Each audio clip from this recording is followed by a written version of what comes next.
All right. Well, hello, everyone, and welcome to Why Wasn't It Better? I'm your host, Patrick Darms. And I'm your co-host, Anton Paras. We have a return guest, Kai Wang. Welcome back to the pod. Hey, thanks for having me. Kai, how have you been? Pretty tired after the holidays, but overall pretty good. How about you guys? Doing real well. Never better. Yeah. Excited to have you on. Remind me, last time we were talking about Pokemon attractiveness, is that right? Yeah, BBL Mewtwo. Right. We've gone past that though. We've had so many more conversations since then. So we've gone past it so much you decided to bring it up here. Yeah, so that was me. That was me taking a look in the rearview mirror and making a mistake. It's good of you to bring that up, Anton. Jeez. Well, this is a very different film that we're here to discuss today. Although they both start with P, the letter P. Yes. Which I thought was a coincidence when I noticed that Kai had signed up for 2 films that began with the letter P in the same season. What are the chances? Whoa. And then previous episodes that Kai's been on, Final Fantasy, that has a silent P in it. I suppose it does. Does it? No, just made that up. No, it doesn't. Wait. Wait, no.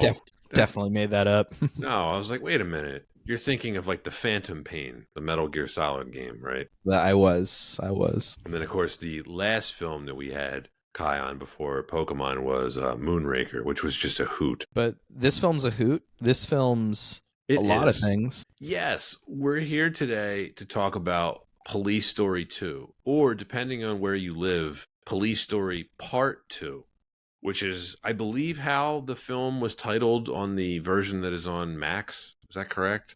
Did it say Part 2? It said 2 for me. It said 2 for you? Oh, yeah. I just made that up then. If this movie had come out in the early 2000s, it probably would have been called Two Police, Two Story. Ooh, that would have been a very different film. But they would have had to add another actor as like a main lead, though, to make it truly Two Police. Oh, so like a co-main lead? Yeah. We talking like buddy cop type shit. Yeah.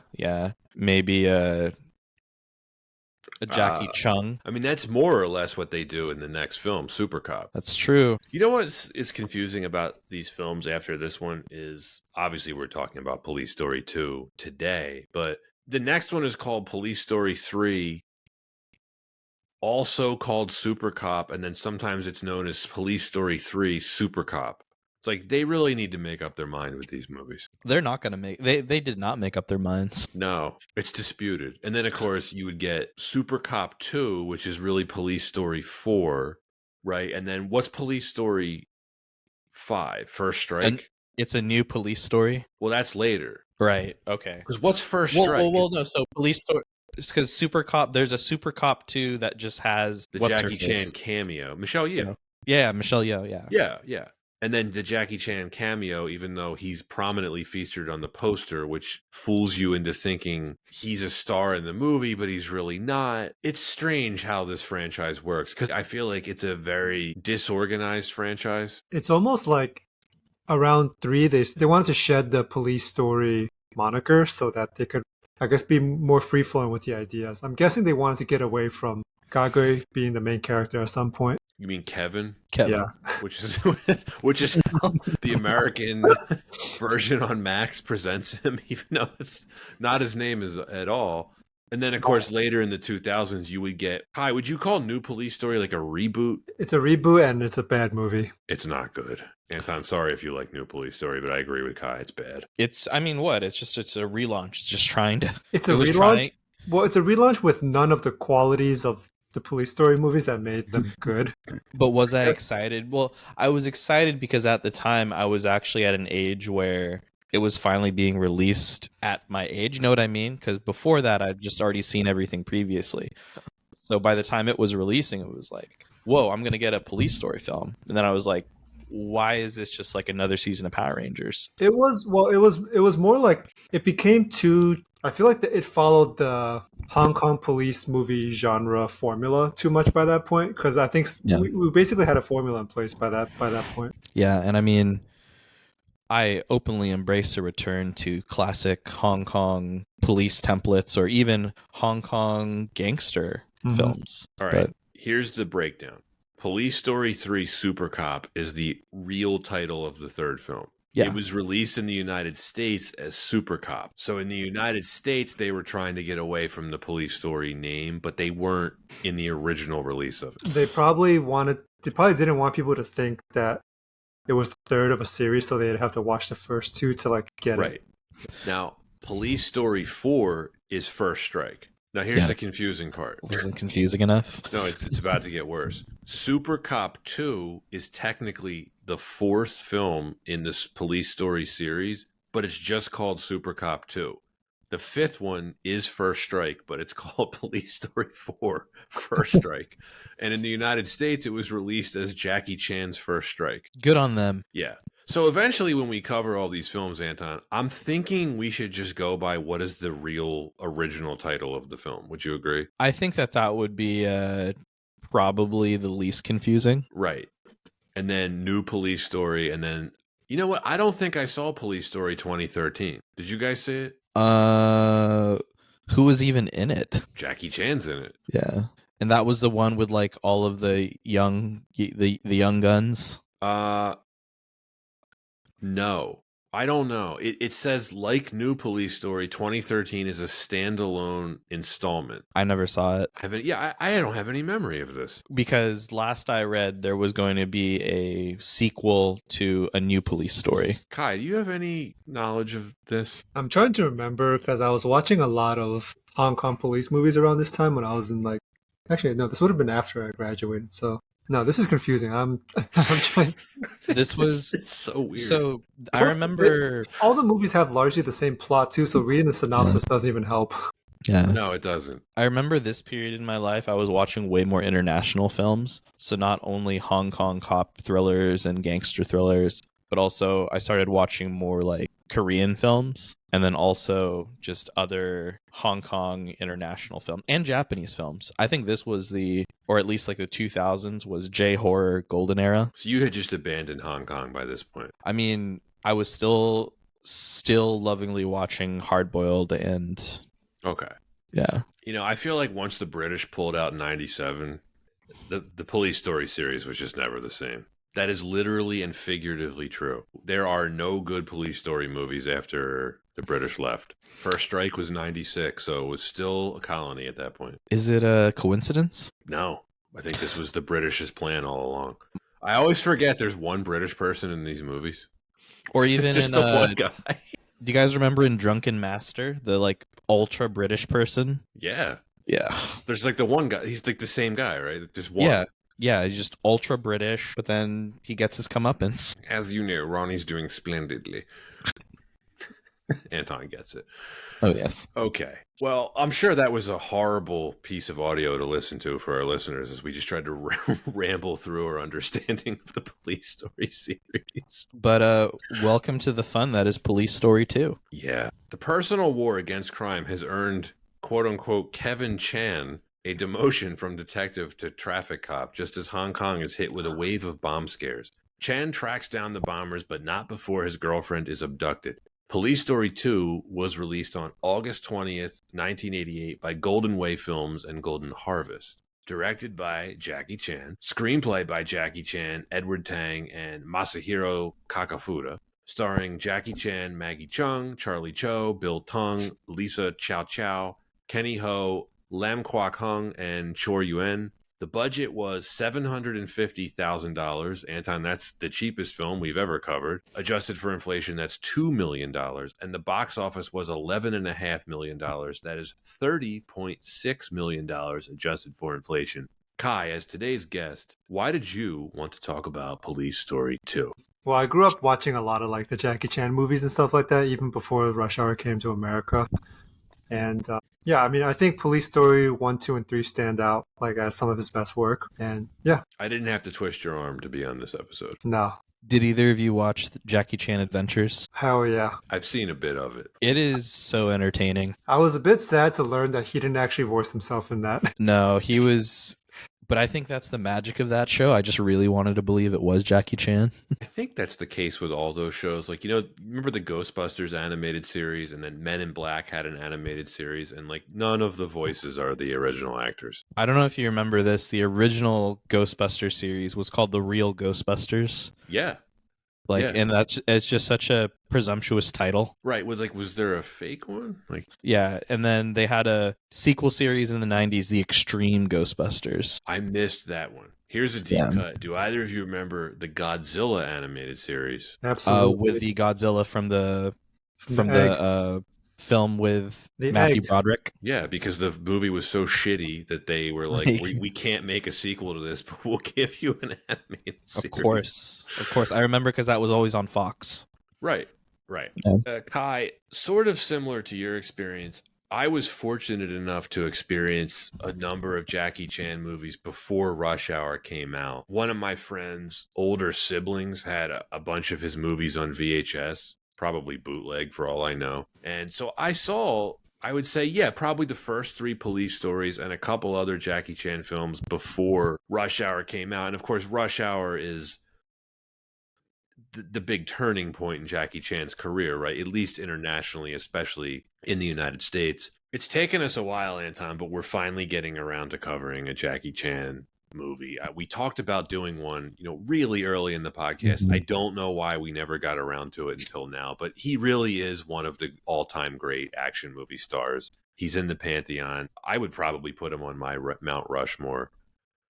And there's another thing we've been lacking on this podcast, which is non-English language films. We keep talking about how we want to cover international movies and we keep not doing it. Well, here we go. This is a great opportunity for us. And one thing I want to add before I turn things over to you is I would say if Jackie Chan deserves to be remembered for any of his works, I would nominate the Police Story series. I think it's a no-brainer. I think a lot of people would go to Rush Hour, and I really like the Rush Hour films. They're very entertaining. They're very funny. His performance in them is great. But for me and my money, Police Story is his finest contribution to cinema. Agreed. Yeah, very much agreed. I mean, look, I love Jackie Chan. I love martial arts films, and Jackie Chan is synonymous with just the fun that martial arts films can be. I feel like for folks that haven't seen pre-Rush Hour Jackie Chan, like you're basically missing out on his best films. I remember growing up, I was introduced to Jackie Chan by my dad just because he, grew up loving martial arts film too, being like big Bruce Lee buff. And my favorite Jackie Chan film is Project A. I don't think it's his best film, but for me, like there's just so much nostalgia around that film and watching that very early on. And of course, the Police Story films. So I am so excited to talk about this today. And a big reason why Rush Hour isn't considered in the top for me is, well, they shot fight choreography much better in these films. Not even close. Yeah. It's incomparable. It's no coincidence that he directed these films. Or at least the first couple ones. I don't know if he did Super Cop. Yeah, I mean, he had been a huge star for about 20 years in Asia by the time Rush Hour came out. He has a very famous stunt team. He had been working as a stunt performer since the early 70s, just to give the listeners a brief history of Jackie Chan's career if they're not already familiar with it. He got his big break in the late 1970s with a pair of films called Snake in the Eagle Shadow and Drunken Master, the latter of which is probably the most famous one from that era. I did not even realize this. He tried to get into the American movie market in the early 80s, but without any success. He was in the Cannonball Run and a couple other films, but it didn't work out for him. He goes back to Hong Kong, where his stardom continues to grow. The Police Story series is unquestionably his most well-known from, I think, his pre-Hollywood career. The first one came out in 1985. It did very well. It was followed up 3 years later by the sequel, which we're talking about on this episode. And then the third one, which is called Super Cop, like we were just rambling on about earlier, that comes out in 1992. It was a bigger hit. Anton, Project A is a great shout. I've seen that movie. It's been a long time, but that's a great one. Armor of God. Yep. Another Operation great Condor. one. Yeah. Yeah, if you like British Hong Kong, that's Project A. Yeah. I had forgotten about this. Rush Hour is technically not his first American film. No, it is not. No, it's Rumble in the Bronx. Isn't that his first Canadian film? Just kidding. It felt Canadian. Yeah. No, but I mean, Rush Hour is, of course, what made him a household name in the United States. That was a massive hit. It's also the one thing we can't hold against Brett Ratner. It's true. He gave us Rush Hour. And Kai, I mentioned this to you before the recording, but this is something I probably need to buy, Anton. Criterion Collection has released restored versions of the first two Police Story films on Blu-ray. Came out in 2019. I'm very tempted to get it because I got to tell you, the version of these two films that is streaming right now on Max, they ain't great. Totally agree. Got to add those to the library. Fun fact, they actually had the Police Story 1 and 2 at the local independent theater here last year. So did you go? Did not line up with when we were free, but I would have loved to. Yeah. Double feature or like separate times? Double feature. Oh, that's awesome. Yeah. That's what you want. Why don't you do the production history? So the first film's grueling production schedule and high-risk stunts had taken a physical toll on Chan, but its critical and commercial success demanded a follow-up. Once again, Jackie Chan served as the writer, director, and lead actor, reprising his role as Inspector Chan Kakui, aka Kevin. The sequel was developed to showcase Kakui's struggles in balancing his personal and professional life, adding depth to the character beyond the explosive action sequences. To meet broader audiences' standards and avoid excessive scrutiny from Hong Kong's film board, the film toned down some of the brutality seen in the original Police Story. Filming was primarily conducted in Hong Kong in early 1988, and the film sits at an 83% Rotten Tomatoes score. Police Story 2. Lowest budget we've ever covered and shortest production history. Yeah, but, oh man, are we ready to dive in? Let's talk why wasn't it better. I'd like to start, number one, with the story. All three of us were debating this with each other via text earlier. The Hong Kong version of this film, which is the original theatrical version of this film, is 105 minutes. I've never seen it, not to my knowledge. The Japanese version is 122 minutes long, which that seems to be the version that I watched on Max to prepare for this. There's some dispute. I tried to consult ChatGPT about this. What version is available where? I have not been able to find the original theatrical version of this film. I am hoping the Criterion Collection edition is that version, but all of us watched the version that was 2 hours, right? Yes, so I watched the 2-hour version, and with quick research, I saw the Criterion Collection does include the original theatrical cut. Okay, I think I need to get that at this point. Because this film's long, significantly longer than the first Police Story, which is about 100 minutes if you include the credits. And one of the things that I loved about the first Police Story film is just escalation and pacing was, I'd say very, very smooth, whereas this one felt a little bit more like it dragged in some places. I feel that the inclusion of Chu and his goons as like semi-villains for what feels like half the movie is a big part of it. We don't really find out or encounter the actual villains until maybe like halfway through the movie. It's a flaw. Yeah. It takes a while to get going. You're right, Kai. And that's the thing that I noticed the most about this, like on the last rewatch. I'm like, the actual bombing plot, you're right. It's like an hour into the film when it actually kicks off. I suspect the reason they did this the way they did is because there's a big scene later where May, his girlfriend, had written him a letter.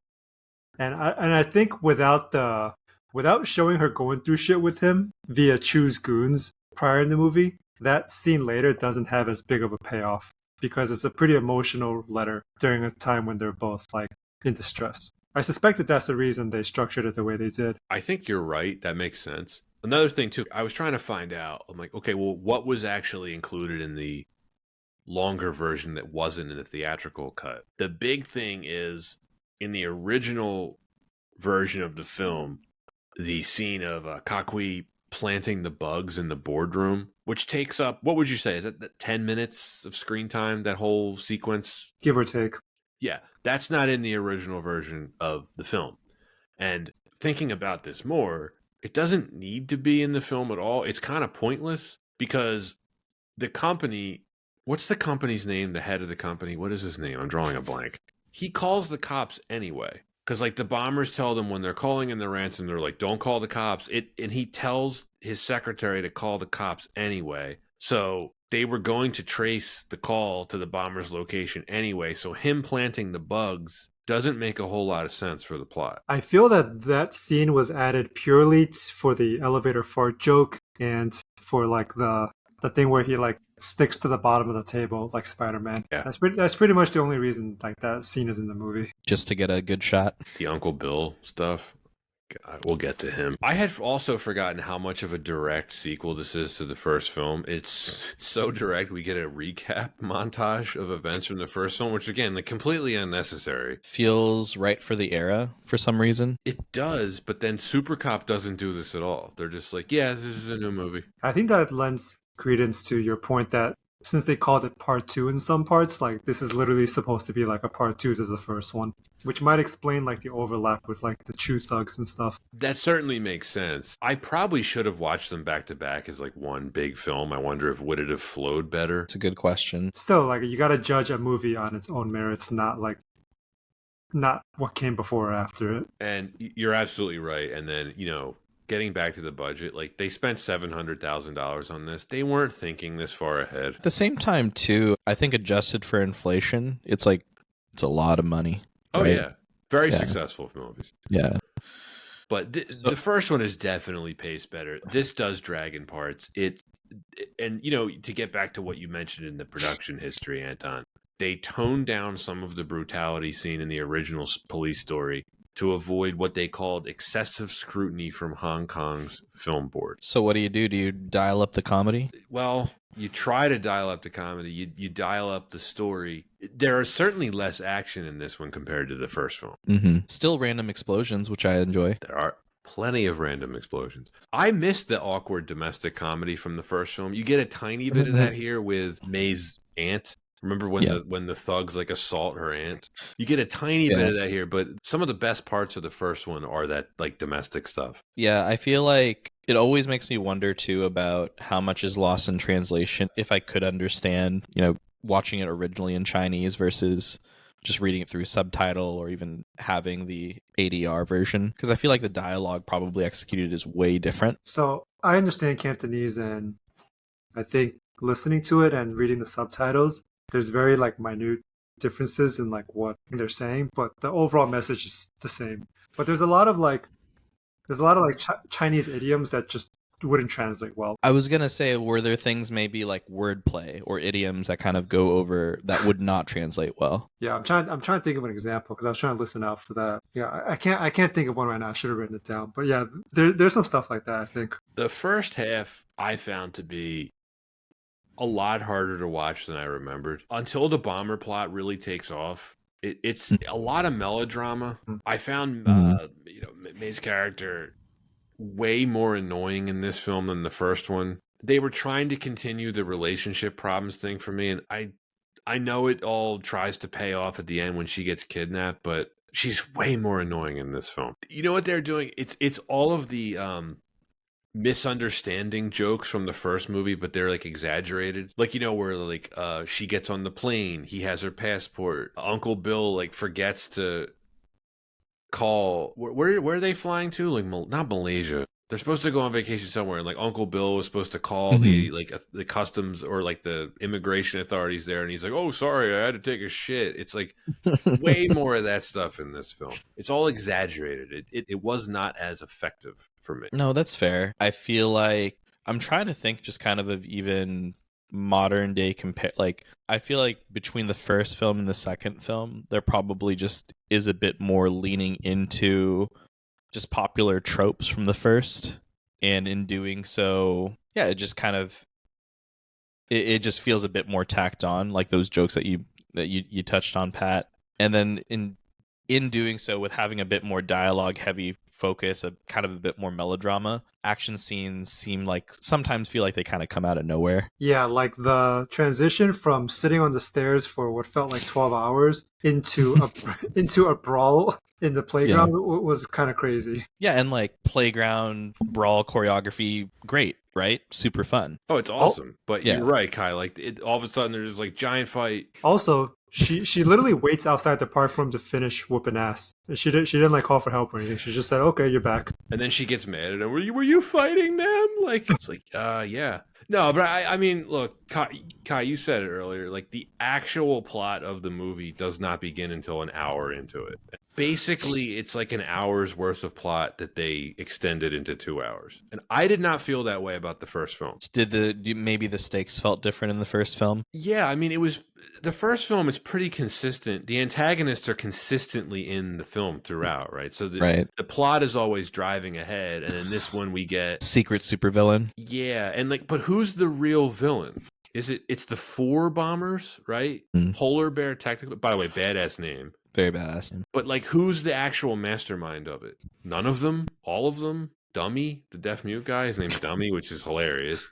Another point on the board for not getting made today. Anyone want to take an attempt? Okay, there we go. The noises. But just like making the noises while still having like all the charisma to be like, come at me, like. I wanted to be like, just knock his glasses off. But has super senses. He's already deaf and mute. Like, if you knock his glasses off, would he be able to overcome 3? Maybe then he engages like a daredevil mode, and his sonar is. Yes.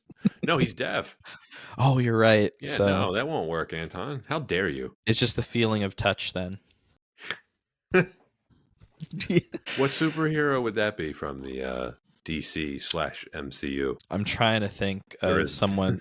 Even Stan Lee couldn't come up with something for No, that. no. Yeah, there's also some really there's some stupid moments in the film which I didn't think were in the first one. So you know the beat cop who gets his gun taken away by one of the bombers, and he says like he didn't get a good look at him. It's like, but you looked at his ID. You were looking right at him. You were looking at him and his ID that he handed you. It's like, dude, do your job. Well, no. To be fair, the interrogation room, he was. Well, actually, no. I'm trying to remember now.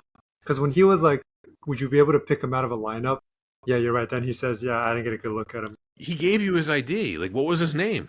You looked at it. And then the other one too. This cracked me up. So you know the company secretary that gets. Does she get killed? Her arm gets blown off, and she needs a new face. But no, she lives, I think. Okay, she needs a Oh. new face. They're like, we've checked the mail. So they scanned the mail, and they're like, here's a flower delivery that we didn't check, though. We're going to leave it right on your desk. We scanned all the mail except for this one. This one. Yeah. And then worth pointing out, again, still a British overseas territory at this time. Mhm. It's so interesting to watch the movie in that context. Doesn't impact the plot at all, but it's just, from a historical standpoint, Jackie Chan's character is technically an employee of the British government. Well, I always like to think of it like this too. Look at the fashion they use in the film. Why does it feel like kind of a more like city pop like aesthetic versus Jackets and ties. Yeah. And I did think Jackie Chan was like, he seemed to be having less of a fun time here. He's way more serious. probably a bit. Because the whole movie, he's like worried about his girl getting kidnapped. Yeah, and he got demoted too. I mean, that always sucks. I think maybe a more serious tone is just a little bit of a touch of trying to move in a more creative direction, Yeah, we have to remind ourselves he co-wrote the film and directed it. and was in the behind the scenes shooting lots of multiple takes to get single shots right for stunts. A ton. Yeah. So he didn't direct the third one. I'm kind of curious, when we covered that film, I want to look into it more, like why he stepped away from it. Maybe because he broke his back? Well, they wouldn't have taken it away from him. Did he break his back? Is that what happened? I think that was it. It's a good So reason. Yeah. Solid. Good excuse. There was just kind of another little fun fact for listeners. I think that there's a big misconception like Jackie Chan does all his stunts, but I think that was how he was marketed in the US because, of course, famously he has the Jackie Chan stunt team. Right. But he really pushed himself to want to do a lot of the stunts. I mean, he did a lot of it. He very famously did one of the most dangerous stunts ever in the first film, which is sliding down the electrical wires.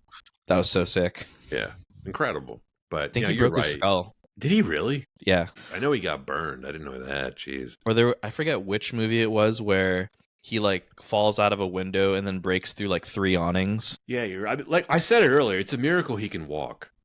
Yeah. It's a miracle that he's going to be in the next Karate Kid film. He's built different. He is. The stunt in this film where he jumps from the awning of the building onto the bus and then onto another building. It's like, that's how many takes did that take? In the credits where they show behind the scenes, you see him getting hurt for those. The days. This is an example of a movie, as we get into the next reason, which is the action. They wouldn't make this now for good and bad reasons. Like, we obviously miss these kind of practical effects, but just from an insurance point of view, it couldn't be made now. No studio would authorize any of this. Yeah, it's a lost art in terms of the attention to detail on the choreography for the stunts and the commitment to it, because I feel like there's so much that, whether it's blocking or effects, and even kind of the other part of it is time, there's just not as much of a commitment to this same level of choreography and stunts. I think too there was Operation Condor, Armor of God. They had to stop production for like 5 months, because Jackie Chan got injured doing his own stunts. So I think at a certain point, you just can't put your star in that position. Yeah, it makes sense. It's like the athlete thing, right? You hit a certain age and you're like, you can't do the stuff you used to do. You got to change your game, unless you're LeBron James. You're just ageless. Although he doesn't play defense anymore, so there's that. He doesn't play defense. He only goes full power level once every other game. Right. Yeah, he's taking care of himself. Oh, by the way, it's Fung. That's the name of the company guy who owns all the real estate, President Fung. So this movie too, what do you think of the cool, hip, young police gang that they recruit? I think I know what cool is now. Yeah, you know? Yeah. It's that. To do the surveillance? Yeah. I think it was worth adding them, if only just for the interrogation scene. That was pretty cool. Oh, that's one of the best scenes in the movie. Yeah. It's hilarious. All the stuff with them. It's pretty fun. Like the whole sequence of them following Polar Bear, it's pretty well done. Where he gets on the metro and stuff. Mm-hmm. It's well done. It just feels too long. I don't know if anyone else felt that way. Everything in this movie is too long. Except the action sequence. The action scenes are great. Don't get me wrong. So it's more like beat detective work, right? Which, just kind of following along, maybe that's in a different formula of like police film. I'm not as much of a fan, I guess. I don't think anybody is, because again, all we're doing here is comparing it to the first one, right? But the first one had the pacing going for it. This one, it's a little bit tougher, and that extra half hour, it's a lot. This is not the type of film that should be 2 hours. No, it really shouldn't. Definitely trim it down a bit, and I feel like, I don't know, trying to make the story a bit more complex than it should be is what's happening. Yeah, I mean, because this film's an outlier. I'm looking at it now. Like, offhand, how long would both of you guess Super Cop is? Hour 20, hour 30? Yeah, hour 20. 90 minutes. I mean, not a coincidence. First Strike, 105. Super Cop 2, 104. So, like, this is significantly longer than any one of those films. And you can tell. Yeah, it does not need to be this long. So the theatrical version probably is much superior to what we're seeing right now. I have to see it now. Like, because I guess in a perfect world, we would be reviewing the theatrical version. It's just apparently not available to us. Let's talk about the set pieces. This is what you show up to these movies for, right? Like, this is ultimately what you want. You know, you don't really go to a Jackie Chan movie wondering, like, man, I really hope he gets back together with his girlfriend. No, it's so good. And not only the set pieces, but how they capture each scene, or how they capture choreography. The long tracking shots as either Jackie Chan's walking through, like, whether it's an office room or like from point A to point B. And then I always think about this.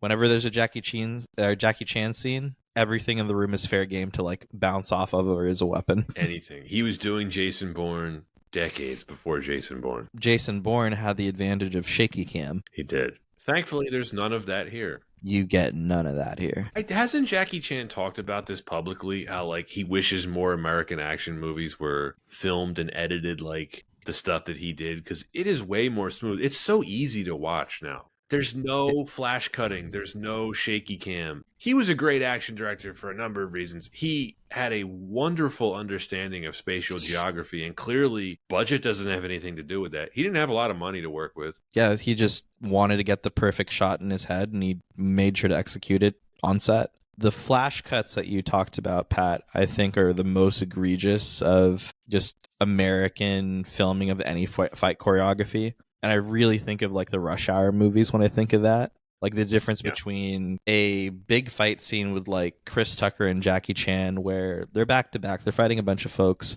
You see Jackie Chan throw the punch, but instead of seeing it connect, you get the next scene of either the thug flying or it's a quick cut cam to the impact of the punch. So it's the camera creating the impact versus just seeing the punch land. And it's very distracting. Very much so. It affects so many different genres too. The Nolan Batman movies did that in the first one. And I don't get me wrong, I love Batman Begins, but he fell victim to that. Even Nolan, one of the all-time great filmmakers, he fell victim to that at a certain point. I'm sure you could do a whole podcast on why that was so prominent in Hollywood during this era, and I think it still is to some degree. I don't know enough about it to speak at length on it, but the point is, this film has a budget of less than $1 million. I would take this over a lot of modern action movies. 1,000,000%. A lot of the concepts that I've also touched on around fight choreography, differences in, I guess, philosophies on how to capture different fight scenes. There's a YouTube channel that I love, Every Frame of Painting, that does an awesome job of just really breaking this down and uses a lot of Jackie Chan to describe the why of that. So I definitely recommend listeners check that out. What's our favorite set piece in this film? Playground. Yeah, I think so. Yeah. Playground or the restaurant. The restaurant near the beginning of the movie. The restaurant's hilarious. Trashes. Yeah. I also want to point out, I love how he's not invincible in these movies. Like, he gets hit a lot during the fights. He doesn't want any trouble. Except in the restaurant when he brought the trouble. Well, Kai, that's the primary difference between Jackie Chan and Anton and I. I don't know what episode it was. We were talking about the Steven Seagal movies where he never gets hit, and it's just it gets old so fast. Yeah, versus it's so much fun to see Jackie Chan get up and see how the different fun ways he gets back up. He gets his ass kicked. Yeah. And that's why this movie works. Right? And it's the same thing like Bruce Willis in Die Hard takes a lot of damage. Indiana Jones gets his ass kicked sometimes. And that's why those type of action movies withstand the test of time. I don't know if you guys like John Wick, but John Wick is the same. He gets his ass whooped too. I do like John Wick. Yeah. Gets shot. No, John Wick is very much the best example of modern action. I think so. I didn't see the fourth one. I was a little turned off by the 3-hour runtime. I was like, maybe someday, but I really enjoyed the first three. It's really long. I personally would watch it in like 2 sittings because there's a midway point that's like an easy place to stop at. Noted. I know they're making another one soon. That's a spinoff with Ana de Armas. Yeah, Ballerina. Yeah. And they already had the prequel series, right? For what is it? Yeah, the Continental.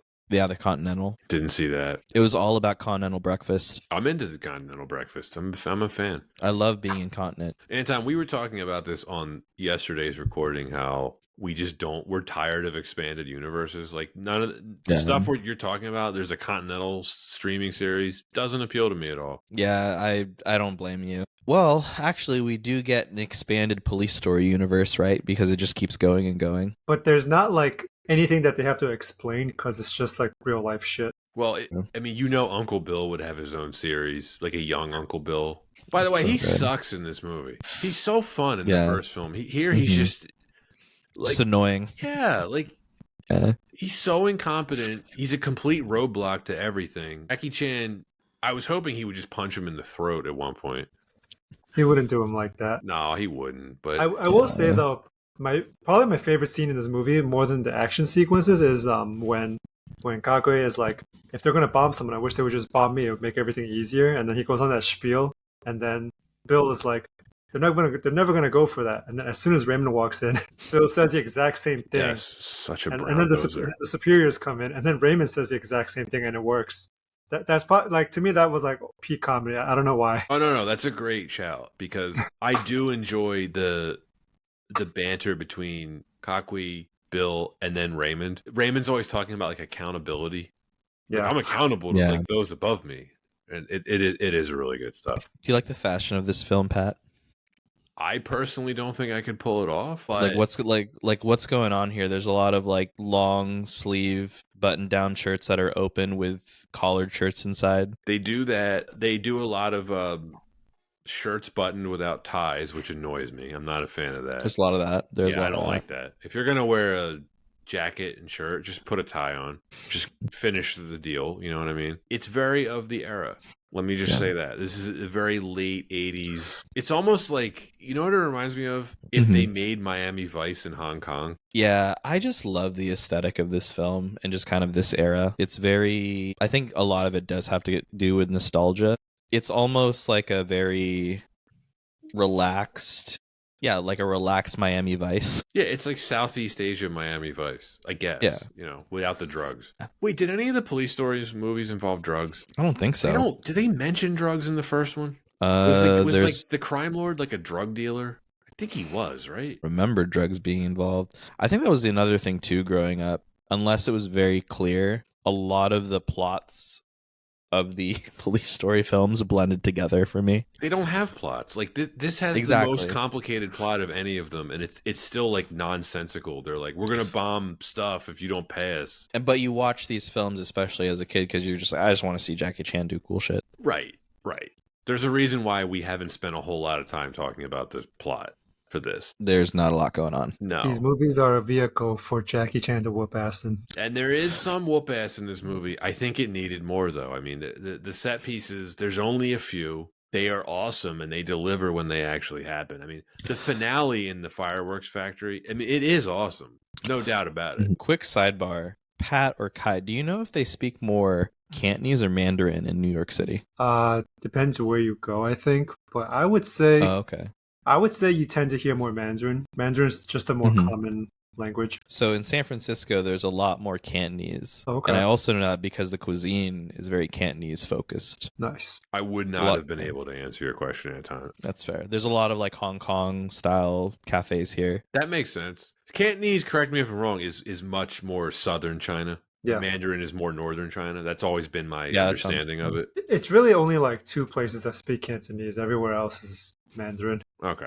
Glad we cleared that. Maggie Chung. This is pretty scary to read. She was outrunning those metal frames. She got a pretty serious head injury. You can see it in the bloopers. They include a horrific injury in the bloopers because they should. Did you see it in the credits? Yeah. Bad. That's why you don't see her face for the rest of the film. They're using a stunt woman. They do this in other Jackie Chan films a lot, like showing the like either multiple takes, the accidents that are going on. But yeah, for Maggie Chung, that's I'm sure very painful. You could see her trying to like laugh it off, and you're like, oh no. It might be the reason for the film's abrupt ending. It was part of it. Yeah. Because she was not in any of the other films. This was the last one for her. And she didn't really act much after this. If you look at her filmography, I'm trying to think, when was her last film? Because she was a pretty big star in Asia at the time, right? Yeah, I mean, I don't know. I think she actually did have a pretty solid filmography. Wait, she is in Super Cop? I don't remember her in that at all. I should probably just watch it again. No, she's like billed third. I'm clearly like I have no idea what I'm talking about. Like she's like she's not in it a ton, but scratch everything I just said. She acted until the 2000s. It looks like I'm just completely wrong. So I really enjoyed. So this is gonna sound so nerdy, but I really enjoy Wong Kar-wai films, and so Maggie Chung's been in a lot of those. Of course, I feel like it was a big surprise for me when looking at some of the filmography for research for the film. She's in a deleted scene of Inglourious Bastards. Playing who? I don't know, but that's what's listed. I would love to watch that scene. I have to look it up. That's one of the craziest credits I've ever heard. Right? Like it's just okay, I want to see it. Is it available anywhere? Cut from the film due to length, which is funny because Tarantino's movies are long anyway. Interesting. Okay. Who knew? But it's there. It's been made. Well, you learn something every day on this podcast. We get the soft lighting in this just like the first film. It's a budget thing, Anton, but you've joked about this before about smearing Vaseline on the lens. Yeah, which is part of the fun of the aesthetic of these kinds of films. Yeah. They look old, and I don't know. You can you can just kind of sit back and know, ah, yes, this is the film that I'm seeing today. It doesn't bother me on a film like this. I do take issue with it when you see the same lighting techniques on like a $30 million James Bond movie from the 80s. There's no excuse for that. That's fair. But for this, whatever. Yeah, I keep going back to just how entertaining this film is despite lack of a story, and I feel like that is just how much of a hard carry Jackie Chan does in this film, or just in general. He's just so entertaining. He is. He oozes charisma. This is what separates him from, again, I'm going to compare the Steven Seagal thing. Like, Steven Seagal's career, I mean, he still works, as we know, to support his, like, adventures in Russia or whatever the hell he does. He did have a pretty significant film career for a couple years, but it burned out pretty quick. And the difference between him and someone like Jackie Chan is Jackie Chan, even when he's not beating people up in a scene, he's super charismatic. He's super likable. He's a pretty good actor. Like, he's not going to win any acting awards, but he can do comedy. He can do the dramatic stuff pretty well. He always has those acting chops to fall back on. Yeah, I remember reading he's described as like the Buster Keaton of his generation, with just the physical comedy that he can put on. And I think that gets taken for granted a bit, because no one, like, there really aren't a lot of people that can sell physical comedy with the same, I guess, choreography of martial arts. Like, no, I can't think of anyone that does it like this anymore. No, and they're different action stars, but you know, the other day we were talking about Jet Li, and Jet Li, obviously a tremendous martial artist, right? Could do all the physical stuff. Doesn't quite have the charisma or the acting abilities that Jackie Chan does. I'm not saying this to speak ill of Jet Li. I like his work, but Chan has this inherent likability to him. Yeah. That's a really good call out, and I think like that helps him with his range, or even when doing a film like Rush Hour, where a lot of his lines were just kind of delivered phonetically. There's still so much that he can just do physically that allows him to have that range, and you can translate that no matter what. Yeah, I agree. I kind of think it might be his smile, as weird as that sounds. I think his smile makes it so that he's likable and like kind of like wholesome, and that's like a good base to like build everything else on. Yeah, you know? No, that's a great point. It's a movie star smile. Yeah.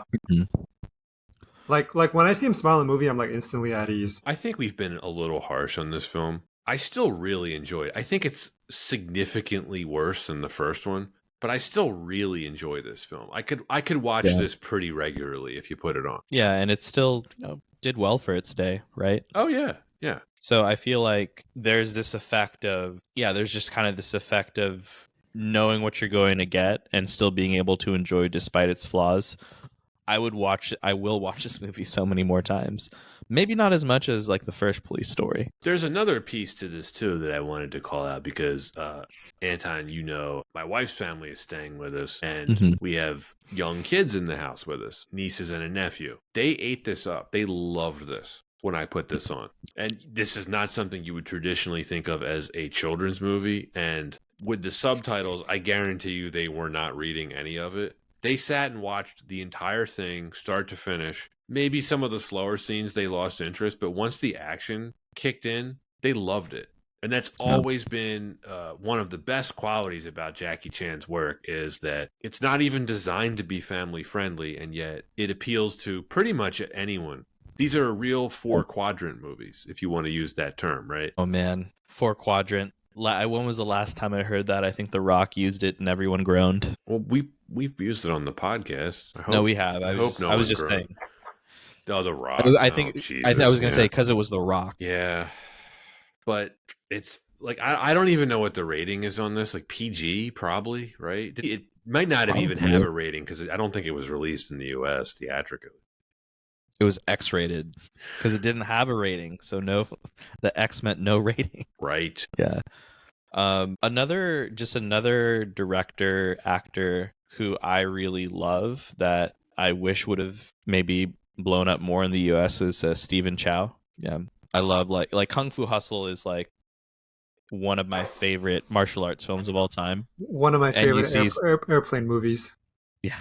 And you just see so many similar. You can see so much inspiration from Jackie Chan in those in his work. Yeah, he never got a break in the U.S. I mean, there was a localization of Shaolin Soccer in the 2000s, which was kind of crazy that that was a film that they brought here. Yeah, But then other than that was of course Kung Fu Hustle. But right. And then of course he not was much. semi involved with Dragon Ball Evolution, which didn't help anybody. Yeah, let's yeah. All right, I don't really have anything to add, but can we rank the Police Story films? Please, let's do it. I need to So- rewatch them, so I'll sit that out because I don't remember most of them. Okay, so we can't. I mean, you guys can. I'll just abstain. All right, I'll go first, Anton. Mhm. First one's the best. Yep. Super Cop is my second favorite one. That's Police Story 3. That's 3. Yeah. I would put probably First Strike third, which is Police Story 4, but it's the fifth film. Then this, and then I guess you could throw Super Cop 2 in here. I'm not even going to talk about New Police Story. I did not like that at all. That's the worst one, Yeah. obviously. Yeah, for me it's like 1, 3, 4, 2. So we're in And then- agreement on this. Yeah, and then everything else is just kind of like have at you. Well, I think we can wrap this up. Does anyone have anything to add about these films I'll- or this film? I want to say to your point about this filling the quote unquote 4 quadrants, it almost feels like Jackie Chan was able to do like 30, 40 years ago what Disney is currently trying to do and like basically make good content that can be enjoyed by anybody. Yeah. I don't even think he was trying to either. And I think that's what makes it so great. It's that he wasn't trying to, and Disney is trying so hard to do that, and it's not working. You know what I mean? Yeah, there's an earnestness to his character that we were talking about earlier. It's almost like an innocence to him. Because let's face it, like there's some scenes where he's acting like a complete dumbass, where he's being way too deferential to either his girlfriend or his superiors, and you're like, come on, man, like stand up for yourself. But that's what makes his character the way his characters are, and that's what makes them so appealing. He never makes Yeah. his characters like a special person. They're just someone who's put into a difficult situation. They're never like a Chad, right? True. Never. No. No, they're like a Kevin. Yeah, they're like exactly. Yeah, sure. Kevin Chan. Well, thank you, Jackie Chan, for 100 years. Here's to 100 more years. He's approaching 70, right? And like I mentioned, he is going to be in the next Karate Kid film, which I have no idea how they're going to talk about. What is it, Jaden Smith? Is he going to be in it? I don't think so. I would hope not. No, But the Smiths they're done. Like Will Smith got his Oscar. We're done with all them, right? Well, unless they throw in Jaden Smith for a random appearance, but it is Jackie Chan's No, character from Don't that Karate Kid film. I don't really think they need to throw Jaden Smith into anything ever again. Or I mean, Ralph Macchio's in it. Cool. Yeah. We're in agreement on Cobra Kai, Anton. What do you think about that show? Kai, have you seen it? I haven't seen it. No need. It's overrated. And that's not to say I don't think it's bad, because I don't. I think it's good. Is it 5 seasons, Anton? You don't need that many seasons for that freaking No. show. You don't need 5 seasons for most shows. Yeah.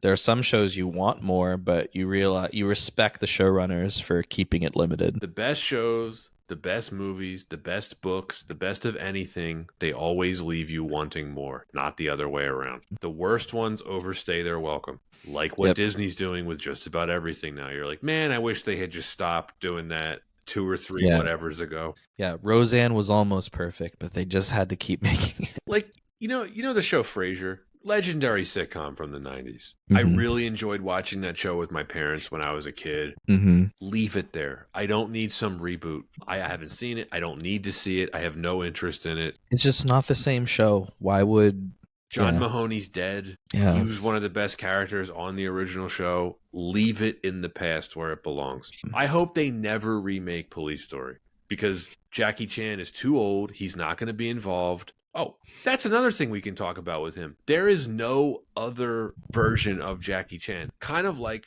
Arnold Schwarzenegger. Remember like years ago when people were doing like, yo, The Rock's going to be like the next Arnold. It's like, actually, no, there's really there's no other version of Arnold. No one will ever be able to do what Schwarzenegger did. I don't see anyone ever doing what Jackie Chan did. He is a one of a kind. Yeah. Oh, completely agree. they don't make movies like this anymore. They don't make it in the style of Jackie Chan's films, and you can't really clone Jackie Chan. But you can make an animatronic Jackie Chan and then have that be in your Hollywood movie ride at Disney's California Adventure. And then when the ride doesn't go well, you just suit it up as a Monsters Inc. ride and you put Jackie Chan into one of the the monster cleaner guys, and just completely cover him up. So there's your fun fact connecting Jackie Chan to Disney. His animatronic is still on the ride. That's disturbing. Yeah. Did you peep under there to make sure? I kept looking at it because the funny enough, on the ride, it's the only, like, I forget what they're called, but it was whenever the monsters had to like sanitize in the movie. The cleanup crew. I know. Yeah, I the know cleanup who you're crew talking. In the yellow suits. Yeah. Yeah, I know who you're talking The about. the one that's swinging that looks like he's doing like a kicking motion, that's Jackie Chan. Would have never known. Thank you, Jackie Chan. Well, I just saw Kai yawn, so I think we can wrap this up now. As the guest, Kai, would you like to go first and give your rating? Yeah, I would give it a probably B plus for me personally. I think, like you said, it's just a little bit too long. The plot is pretty nonsensical. It's pretty much just carried by Jackie Chan and his action sequences, but they are very good. So yeah, I'd say B plus. We already ranked the film, so it's no surprise to folks that the first Police Story is my favorite, and this is ranked third. But despite its flaws, I mean, it's still such an entertaining film and film series for me, just because, again, I love what Jackie Chan did with film, did with fight choreography, for martial arts, and just creates really entertaining movies. And that includes Police Story 2. Lack of a plot, again, I don't think it is a ding on the film, but it's just so funny to me how often we love good screenplays and great writing, but I didn't care so much with this film. So I feel like those rules are important to stick by, and I feel like I have to look at this film objectively. But the entertainment factor of the film still really does lend itself to, again, just a very entertaining film. One that, if listeners haven't seen it, like, you'll see the magic when you put it on. Like, make sure you watch the first Police Story first. But it's just so good. It's just so entertaining. And I have to find the Criterion Collection to watch the theatrical cut, because I feel like there's a much better film that may rank this a little higher in the future. But I put this one at a B. The first one's a masterpiece. The first Police Story is one of the best action movies of all time. I don't know how you'd rank action movies, but it's probably in my 10 favorite action movies ever. That's how much I like it. This sequel, it's good, but it's just good. I don't think there's anything great about it. The action in it, you could say, is great, but I don't think any of the set pieces are as good as anything in the first film. But it's good enough for a sequel. I can't say that this is a bad sequel. It's definitely worth watching. I definitely recommend it.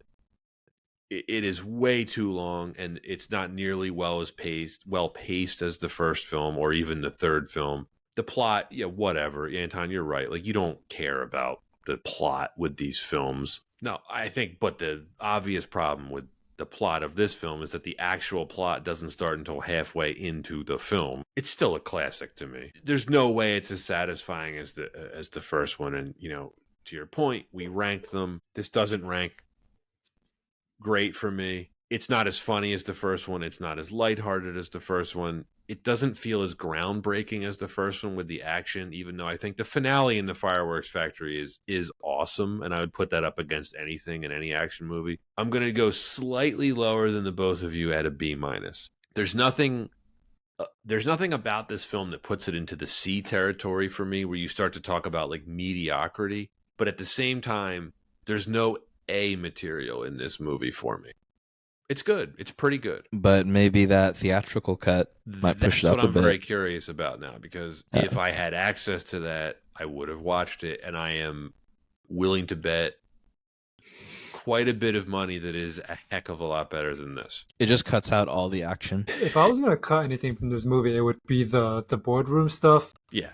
And finding the bomb supplier subplot. I feel that those two just took up too much time and probably were not really needed, because I don't even think they needed him to like find the actual bombers. And that you're talking about 20 minutes or so. Yeah, that's probably It's a what would lot. make the difference. It's a lot. It's an eternity. Well, this has been fun. Police Story 2. Kai, always a pleasure to have you on. Always been a pleasure to be here. Thank you, guys. Can't wait till the next one, which is, of course, going to be. Do we have it? The next episode or the next Police Story movie? Or the next Police Story movie? It would be Super Cop. Yeah. AKA Police Story 3. Yeah. Next week's episode, Anton, I think is Ant-Man. Oh, well, let me tell a story. Cuts to me describing the story in the film. Yes, the drunk history ripoff. Yeah. Whoa, that's so cool. Yeah. It was a great Pinot Noir. It really tied the room together. Andrew Dalmatian's in the film. Who? I completely butchered his name. Dalmatian? Oh, the Russian guy. Yeah. Right. Yeah. Well, he's the best part about it. Just kidding. He's not. All right. Well, tune in next week to hear Ant-Man.